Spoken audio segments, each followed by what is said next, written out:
नमस्कार मित्रों, डॉक्टर पांडे की स्वास्थ्य पाठशाला में आपका स्वागत है। पिछले एपिसोड में हम लोग क्रोनोबायोलॉजी की बात कर रहे थे और नियम की बात कर रहे थे, हम अपने टाइम मैनेजमेंट की बात कर रहे थे, नेचुरोपैथी में जो हेल्दी लाइफस्टाइल फॉलो करने की बात कही गई है उसको कर रहे थे। देखिए इनका कनेक्शन आपस में क्या है।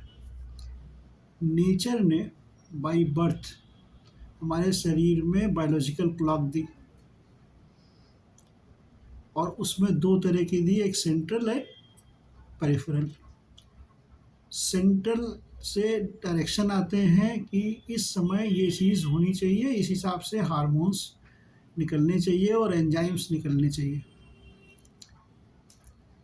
इसका मतलब क्या है, योग में, अष्टांग योग में जो यम नियम है उसको फॉलो करने की बात की जा रही है। हमारे प्राकृतिक चिकित्सा में क्या कहा जाता है कि आप संयम से रहिए और नियम पूर्वक रहिए, वरना आपके शरीर जो पंच तत्व से बना है उसमें तत्वों का, पंच महाभूतों का जो जो इक्विलिब्रियम है वो डिस्टर्ब हो जाएगा, तो जिससे हमारे शरीर में विजातीय द्रव्य इकट्ठा होना शुरू हो जाएगा। ठीक, तो सब जगह एक बात की जा रही है कि आप समय के प्रबंधन के हिसाब से चलिए। तो अब अगर बायोलॉजिकल क्लॉक के हिसाब से हम नहीं चलते हैं तो हमारे शरीर में पंच तत्वों का जो सम्मिश्रण है, बैलेंस संतुलित सम्मिश्रण है, हार्मोन्स का, एंजाइम्स का, उनके निकलने से जो हमारे शरीर में फिजियोलॉजी होती है, उसकी क्रियाएं होती हैं, वो डिस्टर्ब हो जाएंगी। तो क्या होगा, हमारे शरीर जो पंच तत्व हैं वो डिसबैलेंस हो जाएंगे, जिसकी वजह से हमारे शरीर में तरह तरह की जो है विसंगतियाँ पैदा होंगी, तरह तरह के रोग आएंगे। यही बात नेचुरोपैथी भी कहती है, योग भी कहता है और क्रोनोबायोलॉजी भी कहती है।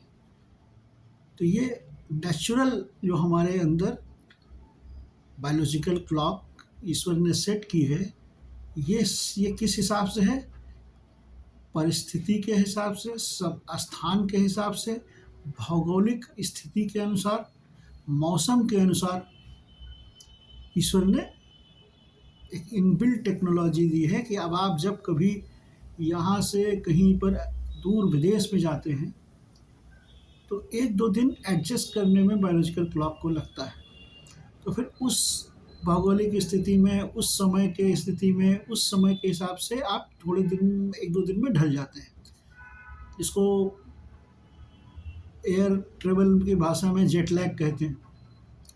तो कुल मिला के एक है कि मूलभूत जो हमारी ईश्वर प्रदत्त मूल व्यवस्थाएं हैं जो शरीर के अंदर दी हैं ईश्वर ने, उनसे अगर हम सामंजस्य बैठाल के नहीं चलते हैं, हमारा खान पीन नहीं होता है, हमारा उठना बैठना नहीं होता, हमारा काम करने का ढंग नहीं होता है, तो क्या होगा, हमारे शरीर में पंच तत्वों का जो संतुलित सम्मिश्रण है वो डिस्टर्ब हो जाएगा और हमारे अंदर ऐसी चीज़ें, पदार्थ आने लगेंगे जो पदार्थ की आवश्यकता हमारे शरीर में नहीं, कोई ज़्यादा बनेगा, कोई कम बनेगा, या डिसबैलेंस हो जाएगा, जिसकी वजह से हम कुछ भी खा लें, कुछ भी, वो डाइजेशन नहीं होगा उसका प्रॉपर और एसिमिलेशन नहीं होगा उसका प्रॉपर।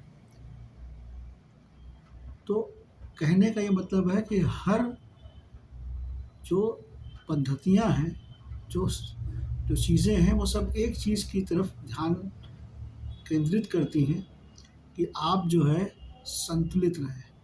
योग में अगर यम नियम को आपने पालन किया तो आपका योग, मेडिटेशन स्वतः होने लगेगा।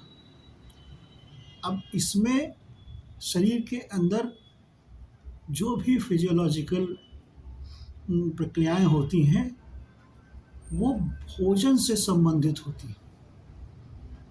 हम कैसा भोजन कर रहे हैं, किस समय खा रहे हैं, क्या हम ऋतु के अनुकूल कर रहे हैं कि नहीं कर रहे हैं, या हम समय के अनुसार कर रहे हैं कि नहीं कर रहे हैं। उसी हिसाब से हमारा शरीर जैसा जिस प्रकार का भोजन हम करेंगे, जिस समय करेंगे, अगर हम ऋतु के अनुसार नहीं करेंगे तो वो हमारे लिए असंतुलन पैदा करेगा। हमारे शरीर में भोजन का डाइजेशन होता है, फिर एब्जॉर्प्शन होता है और फिर उसका एसिमिलेशन होता है। तो ये चीज़ें जो हैं स्वास्थ्य के लिए, भोजन कब करना है, कितना करना है, क्या करना है, ये हमारी मूलभूत नेचुरल सिस्टम है जो बायोलॉजिकल क्लॉक के अनुसार चलना चाहिए। ये हमारे शरीर का पूरा सिस्टम हार्मोन्स के डायरेक्शन पे चलता है।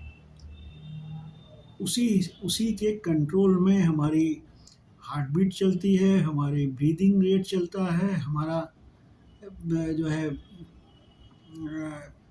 हार्मोन्स बनते हैं और विभिन्न प्रकार की क्रियाएं होती हैं। फलस्वरूप एनर्जी का प्रोडक्शन होता है। कुछ एनर्जी आपके मसल्स बनाने में लगती है, कुछ एनर्जी आपके ब्लड बनाने में लगती है और बहुत सारे शरीर में मसल बनाने में लगती है। तो कहने का टाइम मैनेजमेंट, क्रोनोबायोलॉजी, नेचुरोपैथी तीनों का एक ही कोऑर्डिनेशन है। अब जो है हम लोग यहाँ पर रुकेंगे।